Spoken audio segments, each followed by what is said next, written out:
You are listening to the Mark Guzman Podcast Experience.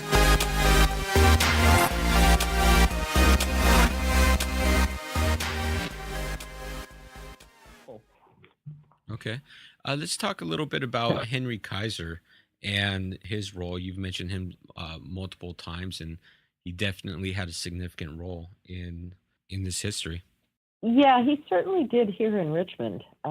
He was, I understand it, he was tapped by FDR to build ships as fast as they could possibly be built here in Richmond.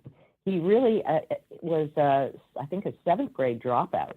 And all of his experience before he came here was in building big dams.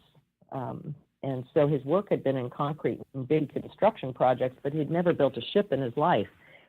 So if you come down to the visitor center, we have an interesting film and a display of how he developed a sort of a prefab ship that could be built in various sections on the land and then actually assembled by these giant things called whirly cranes in the dry docks and then welded together and then, basically launched in record time. They built one ship in just a little bit over 4 days.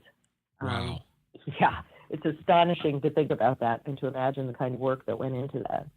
And he was a bit of a genius in terms of taking on this task and figuring out how to bring all the resources he needed to it, the people, the kinds of programs that would allow them to do the work so that they felt supported.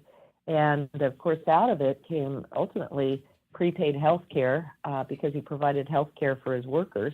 And after the war, was able to salvage the health care portion of it and turn it into Kaiser Permanente. Wow, that's amazing.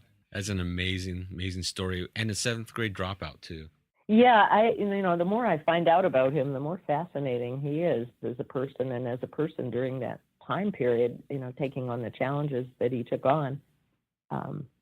And we have plenty of exhibits that you can actually see in our display galleries that will tell you a lot about those things, ranging from the healthcare programs to the ways that he encouraged employee competition in building the ships, and we have a lot of interactive exhibits that can give you a feel for what it was like to be a welder in the hold or what it was like to put one of those ships together.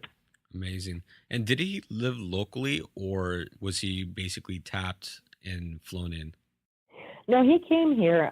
He was not here originally. He didn't live here, but he moved here. And I believe his house is in Oakland, his original house when he was here. And he basically started checking out, all of the logistics in terms of how they were going to build these shipyards and where they were going to locate their medical centers. We had our annual dinner last year at the Mira Vista Country Club, which I think has since changed its name. But since we try to do our fundraisers at historic sites, we were looking into the history of that building, and it turns out he even explored setting up one of his hospitals in that building up on the ridge, just because he was trying hard to find trying to find enough facilities that were big enough and complex enough that he could locate hospitals there. He ultimately didn't do it, but that building was one that was under consideration. Wow. How many people do you have working? Thank you for listening to this podcast short. For more podcast content, be sure to subscribe to all of our podcast channels on YouTube, iTunes, iHeartRadio, Spotify, Libsyn, Castbox, Podbean, and literally anywhere else you listen to podcasts.